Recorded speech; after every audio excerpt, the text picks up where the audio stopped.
Lysis by Miss Nihilist. Chapter 5, Phase 4, Replication. The extent to which a virus relies on host machinery is diverse, ranging from one that entirely depends on host machinery to one that is quite independent. However, all viruses, without exception, entirely rely on host translation machinery, ribosomes, for their protein synthesis. According to the Plummer's database, the Montseros system was on the outer edge of the Milky Way. It hosted 3 enormous planets that orbited erratically around a twin white dwarf system. All 3 planets were incapable of developing life naturally, but one of them had a moon that boasted an incredible assortment of flora and fauna. The research done into the moon theorized something about its planet acting as a shield against the intense fluctuations of heat and light from the 2 stars. But Ben wasn't very interested in the science behind the why. He only wanted to know the where, and it looked like he had his answer. Kevin had once shown Ben how to land a cruiser and engage the autopilot. The memory of those beginner's flying lessons made Ben's throat tight. At the time, he just thought Kevin was being paranoid. Now, Ben was glad that he had been well equipped in case of an emergency. He only wished he hadn't needed it. "We should be landing in a few minutes," Ben said once he'd confirmed the orbital flight path with the autopilot. "You should buckle up. Breaching the atmosphere is always kind of bumpy." Elena gave him a patient smile. "Ben," she said, "I'm not a living organism, remember?" "Oh, right." Ben felt a flicker of embarrassment, but quickly suppressed it. It was just a habit, he supposed. Kevin was always reminding Gwen and him to buckle up. Gwen had teased him about it once, and Kevin had retorted, "Hey, if you'd ever seen what's left of people after accidents close to light speed, you'd always make sure to wear your safety harness too." It was Kevin's way of showing that he cared, even back when their team, their friendship, was new and hesitant, and Kevin would have rather died than admit it. Ben's throat felt tight and his eyes burned. He missed them. "Ben." Elena set her hand on his wrist, gently coaxing his hand away from the controls. She watched his expression carefully as she folded their fingers together, but Ben wasn't uncomfortable, so she didn't stop. Their palms touched, and Elena curled her fingers around his. "The autopilot is set. You should sit down," she said gently. "I know." Ben didn't move. Elena hummed softly as she glanced out of the window. Ordinarily, Ben thought that the view of space was beautiful. All of the bright pinpricks of stars and the smears of color from far-off galaxies. But today, Ben just thought that it looked empty. "Back on Earth," Elena began, "I always thought that the night sky looked kind of boring. I thought that it was just because of light pollution, but now..." She gave Ben's hand a squeeze. "I still think that space looks empty. This view is pretty, but it's meaningless. Seeing my first alien world, though, that was gorgeous. The whole planet went from a blip just like the others to a real, tangible place filled with more life and experiences than I could even imagine." She bit her lower lip. Ben's eyes followed the motion. "Does that make any sense?" "Yeah, it does," Ben assured her. "As a kid, I always imagined what kind of planets my aliens would come from, but I always thought about things like the terrain or if they had any alien sports. I never thought about all the beings who would have had to make their society work, or all of the wars that they may have fought in the past, all of the difficulties a species would go through to evolve into what they are today." "I get it. Sometimes the little things can be a lot more beautiful than what you see from a distance." Elena smiled. "Lots of things are like that," she added, and Ben didn't think that they were talking about aliens and planets anymore. She stepped closer, eyes fluttering shut as she leaned in, and, for a moment, Ben thought about letting her. Loneliness and the hopeless feeling that he was trying so hard to keep at bay opened up in Ben's chest, a yawning emptiness that would put the universe to shame. But Elena's hand in his was warm, and her expression was so open, so tender, so loving. Ben wanted to let himself sink into her embrace, if only for a couple of minutes. He could let Elena take care of him, comfort him, kiss him. He could sink into her presence, her touch, her devotion, and never come back up for air. If she wrapped her arms around him, Ben wasn't sure if she would let go, or if he would want her to. Ben wondered if that would fill his empty spaces. He brought his free hand up, and Ben stepped into Elena's arms, turning his head to the side as he did so. The tips of her hair tickled the side of his neck, and Ben set his arm around Elena's back, giving her a brief hug. "Thanks for coming with me," Ben said. "This would have been so much harder to do alone." He shifted back before Elena could return the impromptu hug, reclaiming his hand as he did so. There was an odd look on Elena's face. Ben couldn't place the emotion, but it instinctively left him feeling uneasy, almost like he was seeing something that he wasn't supposed to. Elena seemed to struggle for a moment to find her words. "You know I would follow you anywhere, Ben," she said at last. And maybe it was her tone, or Ben was just paranoid, but it sounded like a threat. He didn't want to know what it said about him that he was comforted by it anyway. Ben took his seat and fiddled with the safety harnesses to have an excuse not to look at Elena. He kept his attention on her out of the corner of his eye, but Elena didn't touch the control console. She monitored the autopilot for a few minutes before turning her attention to the rapidly approaching moon they would be landing on. Unlike Earth's moon, the Monceros moon was the furthest thing from a wasteland. It was covered in towering golden plants with leaves big enough to land the ship on. Wild grasses swayed in the wind, shifting hypnotically over rolling hills and into valleys that had ponds smattered around them. Ben peered out of the window and caught flashes of purples and blues from the flora as they got closer. "Cancel the landing, Elena," Ben said once he figured that they were close enough. He held his wrist up to his face, fiddling with the Omnitrix. "I'll switch over to cruise mode and use the Omnitrix as a homing device." Elena nodded and canceled the landing. She peered over Ben's shoulder as he tried to figure out the Omnitrix's homing capabilities. "So," Elena said, perhaps a little too casually, "who is Eunice, anyway?" Ben noticed her tone. Of course he did. The last time that he had been interested in a girl, Elena had kidnapped her, and she also tried to kill his cousin and best friend just for being suspicious of Elena's behavior. He fought off the chill that threatened to inch its way down his spine. Ben was cautious, but he also wanted to trust Elena. He wanted to believe that she had changed, that tomorrow this whole nightmare would just be the first step in their new friendship. Unfortunately, though, it was on Ben to make the first step. Trusting Elena had to start somewhere. So Ben took a steady breath and answered honestly. "She's a sentient Omnitrix prototype, the Unitrix. A bounty hunter broke into Asmith's lab and stole her, causing her to activate in the process. She honed into the Omnitrix automatically and literally crashed into me. That's how we met. Eunice is really cool, though," he added. "She's really in touch with all of the creatures she comes across, and she has a good heart." "You sound fond of her," Elena observed. Ben frowned. "Well, yeah, she's my friend." He stared at Elena, eyes narrowed in a challenge. He was silently daring her to say something about it, to try the jealous girlfriend routine and give Ben a reason not to trust her after all. But Elena just turned her attention to the projection of the Omnitrix's locator and pointed to a small, blinking dot. "Is that her?" "I think so." Ben forgot about the tense moment that had passed between them in favor of excitement. He couldn't quite keep the hopeful grin off of his face. "It's going to be so great to see a friendly face. Eunice will totally be able to help us with Asmith once I explain what's going on." He got to his feet and went over to the ship's controls, adjusting their heading to line up with the signal from the Unitrix. Ben had to focus to fly the ship and input the right commands. As Eunice's signal grew stronger, Ben's chest felt like it was fit to burst. It didn't take long for them to get close enough that Ben started looking for places to set the ship down. Beneath them was a dense, lush forest of tightly packed purple plants that were a cross between trees and vines. They clung to each other, using their collective integrity to climb higher and grow bigger. Some of them had bases as thick as a house. Luckily, there was also a stream nearby, and something about the damp ground must have made it hard for those trees to grow, because there was plenty of empty grassland between the edge of the forest and the beginning of the water to fit a landing.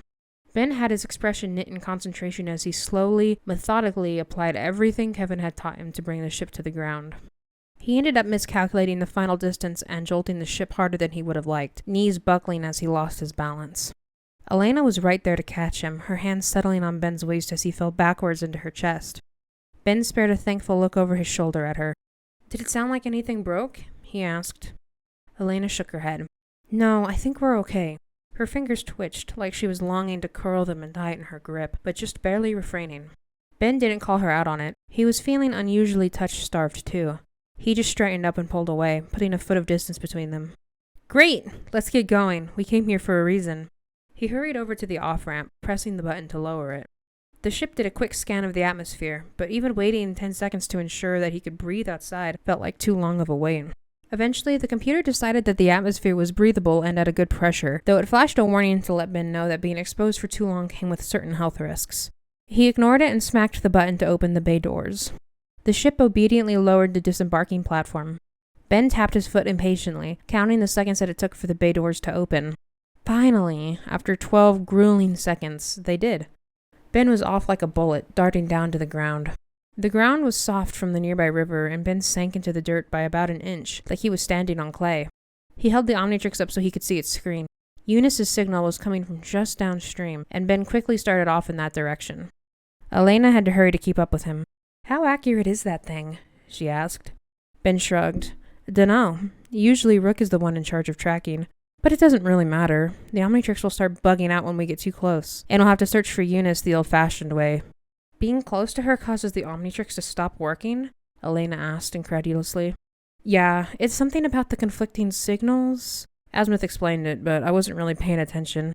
At the time, he'd been more concerned with Eunice herself than the nebulous reasons why his Omnitrix was misbehaving this time. The idea of seeing her now left Ben with stray, hesitant thoughts. His old budding feelings for her were stirred up, like kicking the silt deposits at the bottom of a lake bed. He wondered if Eunice ever thought about him while stationed on these isolated planets.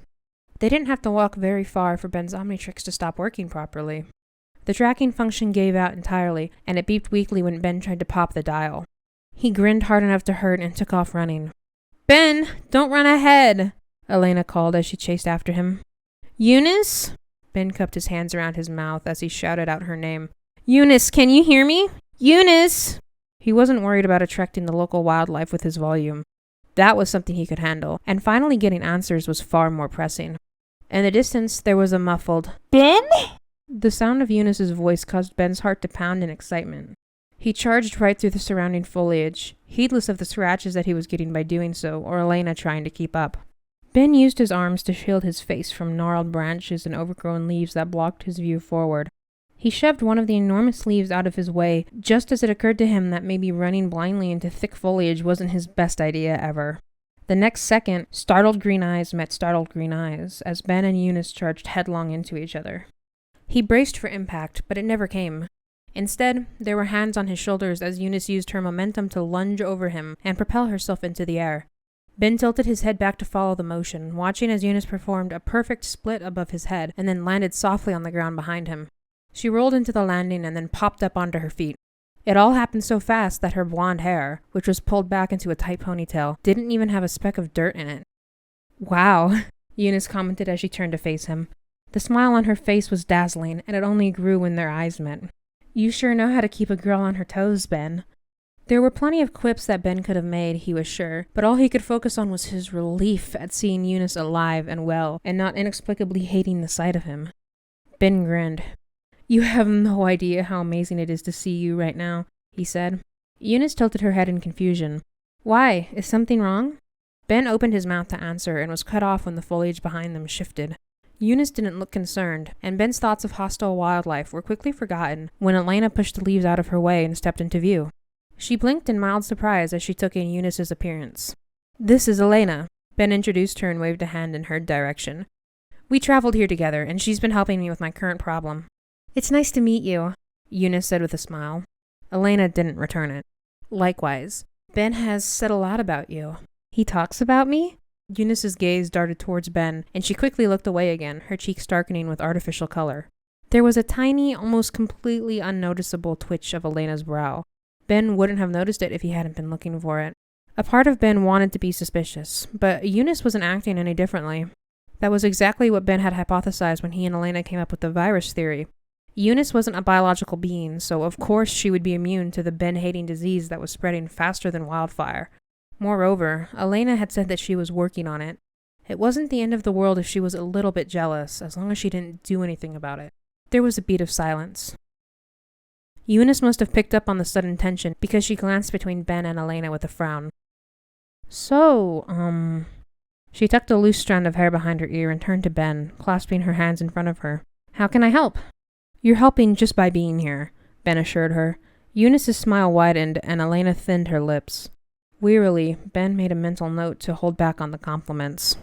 "But, yeah, there's this, virus that's been affecting all of my friends and allies. At least, we think it's a virus." He gestured to Elena. "Whatever it is, something's been turning them against me. Everyone I talk to hates me, even Asmith." "Really?" Eunice's eyes widened in surprise. "That's odd. His laboratory is practically impenetrable by microbes." Seeing Ben's confused look, she began to explain. "A lot of Asmith's research is conducted on DNA. Pathogens invading the workspace can be detrimental to his progress, so Azimuth constructed an energy field that's sensitive to clusters of proteins that are smaller than 300 nanometers. There are plenty of viruses bigger than that, Elena cut in. Well, there's a handful, Eunice allowed, but I wouldn't say many. And regardless, my point stands. It would be incredibly hard for Azimuth to get sick. Elena didn't look convinced. You don't think that whoever manufactured such a specific virus could manipulate its size, too? How would they know to do that, though? Azimuth isn't exactly forthcoming about his technology. Ben cut in. We don't even know for certain that it is a virus. He gave Elena a pointed look to silence her before she could try to reignite an argument. It's just our best theory at the moment. We're trying to eliminate possibilities one at a time. Well, if you need my help with Azimuth's lab, I'd be happy to, Eunice said. She gave Elena a weird look before refocusing on Ben, brightening considerably. He won't be happy that I left without finishing my work, but he's impossible to please anyway. Thanks. Ben didn't bother trying to hide the relieved smile that came to his face. You're a lifesaver, Eunice. Finally, things were looking up. With Eunice, they could go back to Galvin Prime and have her take a look at the blood samples for them. She could isolate the virus and sequence its genome so that they would know for sure if it was actually the culprit they were looking for or not. If it was, then they could start work on a cure. Reinvigorated, Ben turned to where they had left the stolen cruiser. We shouldn't waste any time. Come on, we landed right over here. I should lock down my research before I leave. I'll be quick, Eunice promised. Go ahead, I'll catch up. Ben nodded. All right, if you need anything, you know how to reach me. He held up his wrist and pointed to the Omnitrix. Don't worry, Ben. Eunice grinned, her eyes sparkling. She brushed her hair over one shoulder and tapped the control module on the back of her neck. I'll always find you. It was unfair how she was always saying sweet things like that without even thinking. Then again, based on the look in her eyes, maybe Eunice knew exactly what she was saying. Either way, Ben felt himself turn pink. He struggled to think of a reply, but Eunice was already turning to leave. She waved at Ben over her shoulder, biting her bottom lip to stifle a giggle, then disappeared into the foliage. Ben stared after her for a moment, his thoughts swirling and his emotions fluttering. It was always the wrong place and wrong time with Eunice. The last time they had seen each other had also been an urgent moment. A part of him wanted to take Eunice's feelings seriously, but he was pretty much the only guy she knew. And that was a solid basis for infatuation, yes, but a relationship took a lot more than that. He shook the thoughts from his head. There were more important things than flirting going on. Ben would figure out how he was feeling when this was all over. Right now, he didn't even want to think about romance. Speaking of things that he didn't want to think about, Ben turned to Elena and was pleasantly surprised to see that she was conducting herself well. She was frowning in irritation, but otherwise she seemed fine. Her expression smoothed out when she noticed Ben staring at her. Elena tilted her head to the side. What? In response, Ben just arched an eyebrow. She knew perfectly well what, and Ben didn't appreciate her playing dumb or acting like he was stupid. Immediately, Elena gave in with a sigh. I'm sorry, I know I'm being unreasonable, and you have enough on your mind right now without worrying about me too. I'm doing my best to handle it, okay? Ben grimaced. He didn't really know how to comfort Elena about this. He'd never been the jealous type, personally, and since this was about him, he wasn't sure if his input would be welcome. It's okay, Ben settled on after a moment. He placed a hand on Elena's shoulder comfortingly. I'm not upset or anything. I just didn't want you to let your emotions get the best of you. It's... Elena heaved out a slow breath. She gave Ben a weak smile. It's not your problem. My feelings for you have been very overwhelming ever since She let her microchip swarm between her fingers as an explanation. I'm not sure why. I think it's because... Here, Elena hesitated. The words she wanted to say were heavy and personal, and it seemed to take a great deal of effort for her to give them a voice. Because I'm not human anymore, it's hard to feel anything at all. My father died, Ben, she mumbled, and his heart broke for her. I don't have any friends. I didn't even have a part-time job when everything with the nanites happened. I tried to find meaning in finishing my father's work, but that wouldn't bring him back. I couldn't even enjoy riding my motorcycle anymore, because it's just an object that I can duplicate down to every last loose bolt. The only real thing I had left was you. She bit her lip, eyes burning with intensity. All Ben could think was that he'd never felt as strongly about a person the way that Elena felt about him, that he never wanted to, because what she felt was consuming her. He took hold of Elena's hand, struggling on how to comfort her without sending the wrong message. You still have me, Ben promised quietly.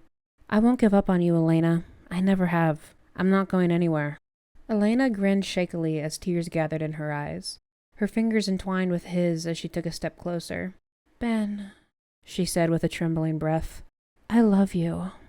Ben wasn't sure what he was going to say, but it didn't matter. As soon as he opened his mouth to reply, a piercing scream shattered the still air. "Eunice?"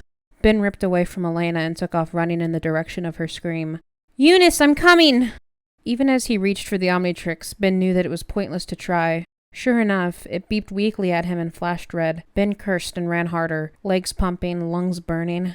There was a break in the giant trees. Ben stumbled into a small clearing that had been carved out by higher waters from the river. He watched Eunice throw herself to the side and into a tight roll, popping back up to sprint away from the creature bearing down on her. It was enormous, easily the size of a 3-story house, and built like a long-necked, furry elephant with 6 legs. When it swung its head around to lash out at Eunice with its neck and horns, the impact from its incredible weight left craters in the dirt. "What is this thing?" Ben shouted. "It's..." Eunice narrowly avoided its attempt to trample her underfoot. "It's a temarar, one of the native wildlife that I've been studying. But this isn't..." She ducked beneath another swing of its heavy neck, touching its skin as she slid to the side. There was a dim flash of green light as Eunice absorbed the temarar's traits, including its durability, which immediately came in handy as it tried to trample her again and, with a single powerful kick, sent her flying into a nearby tree. "Eunice!" Ben was at her side in an instant, helping her to her feet. She groaned in pain, leaning into Ben for support. "They're not aggressive," she said, confused and maybe a little bit scared. "They've always been so friendly to me. Why is this one?" Ben shook his head. "I don't know, but we can figure it out later." The temarar stomped its front feet, causing the ground to shake and splinter. It threw its head back and wailed, a horrible screeching noise that made Ben wince and cover one ear with his free hand. "She's calling the rest of her pack," Eunice said, horrified. A swarm of nanochips flew between them and the temarar. Elena's form took shape, and she faced the wild animal with a grim look of determination. "Then you two should probably run. I'll hold them off." Ben didn't need to be told twice. He grabbed Eunice's wrist and ran hard towards the ship. Eunice kept pace with him easily, even as she tossed frantic glances over her shoulder.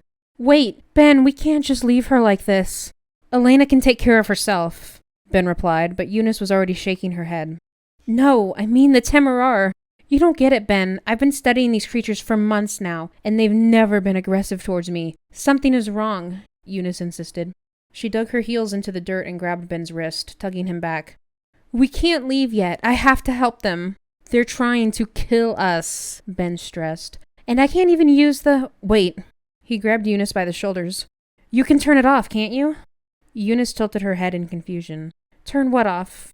The thing you do that makes the Omnitrix stop working," Ben said, fumbling for the right words. He couldn't remember them now, with adrenaline pumping through his veins and desperation making his thoughts buzz. "I can't protect you like this." "I don't need to be protected." The way Eunice said it, she didn't sound upset, like Ben had offended her by implying that she couldn't handle herself. Instead, she looked confused and earnest, as if trying to reassure Ben that there was nothing to protect her from. Unfortunately, Eunice's point was undercut just a little bit when the second temarar chose that moment to barrel through the tree line and straight towards them. In a single fluid motion, Eunice had swept Ben into her arms bridal style and leapt out of the way. He locked his arms securely around Eunice's neck, clinging to her for dear life. "Eunice, you need to turn it off!" Ben cried out. For a moment, Eunice was torn. She glanced between Ben and the temarar, the person and the animal that she wanted to protect. She knew that Ben's methods were not careful or delicate, and he felt guilty for putting her into this position, but what other choice did they have? Eunice quickly reached her decision and nodded. "Right, okay." It only took a thought. Eunice closed her eyes, and the next second, Ben's Omnitrix flashed green as it came back online. "Yes!" Ben pumped his fist and squirmed out of Eunice's arms. She ducked back to avoid the temarar's attempt to stomp on her, and Ben rolled between its feet to land beneath its underbelly. "Eunice, you run towards our ship. I'll handle Jumbo here and catch up." Eunice didn't look reassured, but she nodded. "Be careful," she told him, her expression creased with earnest worry, and she was off. Ben popped open the Omnitrix's faceplate and picked the first heavy hitter he came to. His body rippled and contorted as it grew, and Humongosaur dug his hands into the temarar's sides.